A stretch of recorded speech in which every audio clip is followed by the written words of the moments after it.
पाकिस्तान में आजकल खौफ चल रहा है। लाहौर में, कराची में और गुजरावाला में बड़ा डर है। खबर उड़ी है कि 26/11 का हमला करने वाले आतंकियों का हैंडलर अब्दुल रहमान मक्की गायब हो गया है। पाकिस्तान की पुलिस, वहां की फौज और ISI और खुद उसके आतंकी गुर्गे खोज रहे हैं, लेकिन वो मिल नहीं रहा। फिर खबर यह भी चल रही है कि वो कभी मिलेगा नहीं, अब सिर्फ उसकी लाश ही मिलेगी। पाकिस्तान में एक दिन में ये नहीं हो रहा है, बल्कि पिछले कुछ दिनों से पाकिस्तान में रोज या तो किसी बड़े आतंकवादी की लाश मिलती है या किसी आतंकी के अचानक से किडनैप हो जाने की खबर आती है। और इन खबरों के बाद पाकिस्तान का मीडिया, सिक्योरिटी एक्सपर्ट्स और ISI भारत की खुफिया एजेंसी रॉ का नाम लेते हैं। पाकिस्तान में एक तरह का ट्रेंड सा बन गया है, पर असल में पाकिस्तान में चल क्या रहा है, पाकिस्तान में हो क्या रहा है, पूरी खबर रिपोर्ट में देखिए।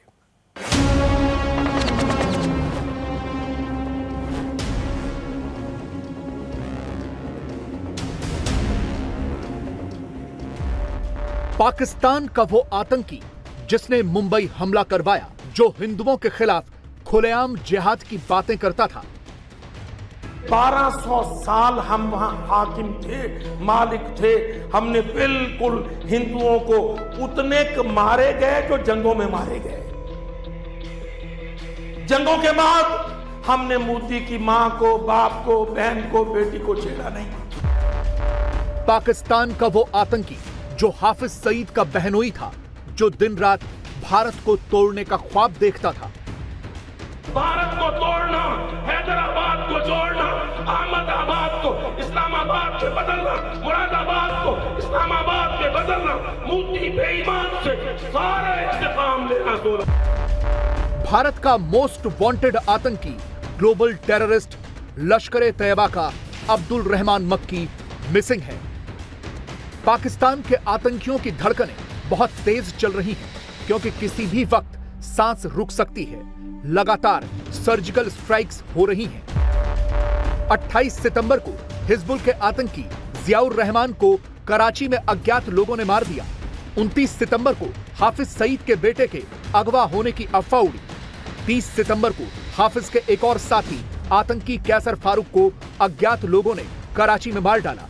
और अब 1 सितंबर से हाफिज सईद का बहनोई और बड़ा आतंकी अब्दुल रहमान मक्की मिसिंग बताया जा रहा है।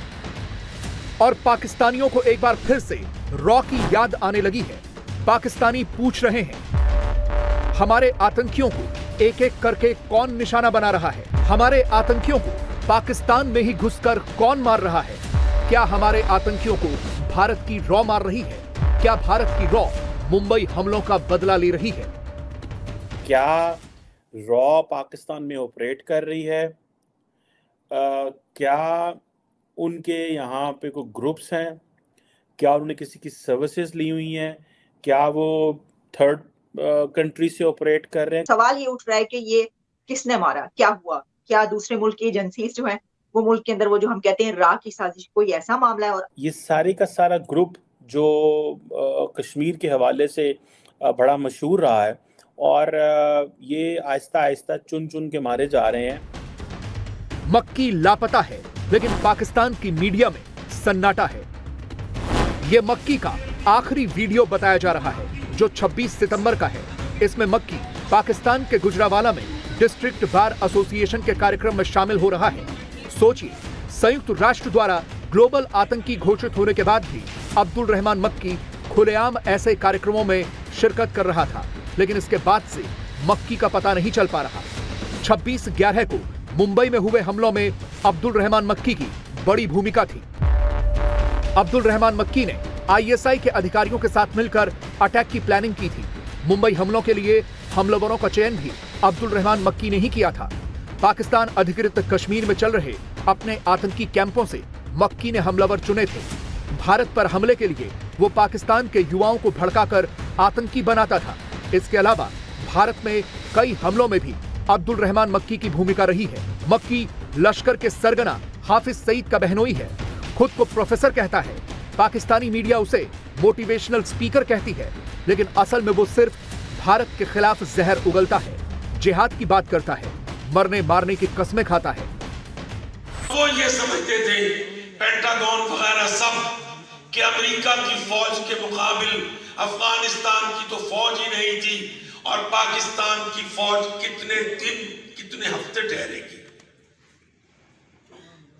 मगर मेरे मुअज़्ज़िज़ असातिज़ा, पढ़े लिखे लोगों, आपने देखा कि अल्लाह की तौफीक से जो लोग जिहाद के पीछे थे उन्होंने फौज को रिजर्व में रखा, कौम को लड़ाया, कौम को तैयार कर दिया, फौज को फौज से लड़ने नहीं दिया, कौम को लड़ाया फौज से। अल्लाह की कसम, दुनिया ने देखा कि पाकिस्तान के अंदर बिहम्दिल्लाह जमात ने कौम को खड़ा किया, आयतें पढ़ पढ़ के, हदीसें पढ़ के, जलसे करके, नौजवानों को तैयार करके 22-23 करोड़ की कौम को अमेरिका की फौज के सामने खड़ा कर दिया। इसी साल जनवरी में भारत के कहने पर संयुक्त राष्ट्र ने मक्की को एक ग्लोबल टेररिस्ट घोषित किया था, लेकिन इसके बावजूद मक्की पाकिस्तान में खुलेआम घूम रहा था। यूएन में मक्की के गुनाहों की फेहरिस्त में साफ साफ लिखा है कि उसने भारत पर आज तक कितने हमले करवाए और उसमें भारत को क्या क्या नुकसान हुआ।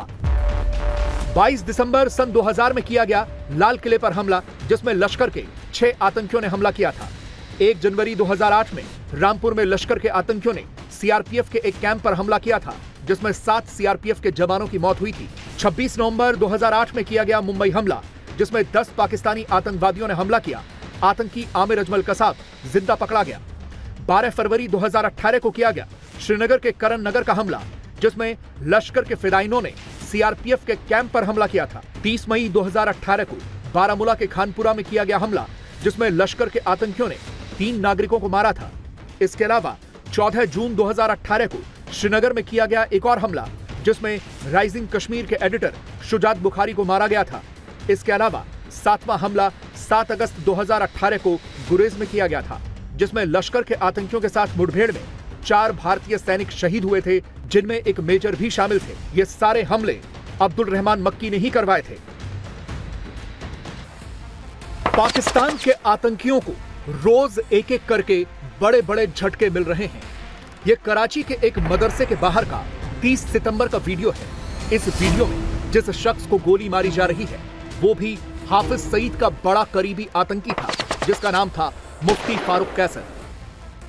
इसी ने मुंबई में हमला करने वाले आतंकियों को कराची के अपने मदरसे में शरण दी थी, लेकिन 30 सितंबर को मारा गया। अब पाकिस्तान के सिक्योरिटी एक्सपर्ट चर्चा कर रहे हैं कि ये करवा कौन रहा है। पाकिस्तान में फिर से रॉ का खौफ दिखाई दे रहा है।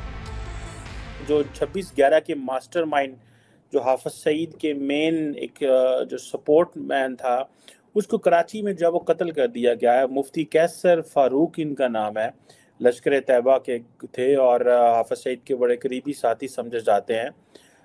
ये एक इम्पॉर्टेंट इंसिडेंट है। इसकी वजह ये है कि कुछ क्वेश्चंस इससे इमर्ज होते हैं। क्या रॉ पाकिस्तान में ऑपरेट कर रही है? क्या उनके यहाँ पे कोई ग्रुप्स हैं? क्या उन्होंने किसी की सर्विसेज ली हुई हैं? क्या वो थर्ड कंट्री से ऑपरेट कर रहे हैं? वो कहाँ से और क्या कर रहे हैं? और इस हवाले से पाकिस्तान की जो लॉ इन्फोर्समेंट एजेंसीज हैं, पुलिस जो है, they have not come up with any news. इससे पहले आपको याद होगा कश्मीर में एक हाफिज सईद के ग्रुप से एसोसिएटेड एक पर्सन थे जिनको कत्ल कर दिया गया था मस्जिद के अंदर। सवाल ये उठ रहा है कि ये किसने मारा, क्या हुआ? क्या दूसरे मुल्क की एजेंसीज जो हैं वो मुल्क के अंदर वो जो हम कहते हैं राह की साजिश, कोई ऐसा मामला है? और आपको पता है अफगानिस्तान की तरफ से और टीटीपी की तरफ से तो जो हमले हुए उसमें 60 लोग मरे। तो सर क्या पाकिस्तान अंडर अटैक है? ना सिर्फ वो बल्कि एक और मर्डर लाहौर के अंदर भी हुआ था, उसके बारे में भी समहाउ लोग ये समझ रहे हैं कि शायद ये भारतीय एजेंसी जो है इसके पीछे इन्वॉल्व है। जो एक सरदार साहब मर्डर हुए हैं लाहौर के अंदर, उनके बारे में भी, और खासकर ये जो आप जिसकी बात कर रहे हैं, जो हाफिज सईद साहब के साथ जो मुंबई अटैक में जो इन्वॉल्व थे, इनकी इन्वॉल्वमेंट थी, उसके बारे में लोग राह की बातें कर रहे हैं। मैं समझता हूँ ये किसी चीज से जान छुड़ानी हो तो ये सबसे आसान तरीका है कि राह का कह दिया तो बात खत्म हो गई। असल में पाकिस्तान में भारत के दुश्मन आतंकवादी लगातार मारे जा रहे हैं, इसीलिए पाकिस्तान में ये सवाल उठ रहे हैं।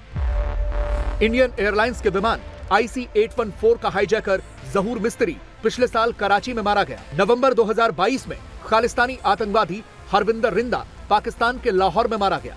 जनवरी 2023 में लाहौर में खालिस्तानी आतंकी हरमीत सिंह उर्फ हैप्पी की हत्या हुई। 6 मई 2023 को लाहौर में ही एक और खालिस्तान कमांडो फोर्स का चीफ परमजीत सिंह पंजवड़ मारा गया। 8 सितंबर को लश्कर के कमांडर रियाज उर्फ अबू कासिम कश्मीरी की पीओके के एक मस्जिद में हत्या हुई।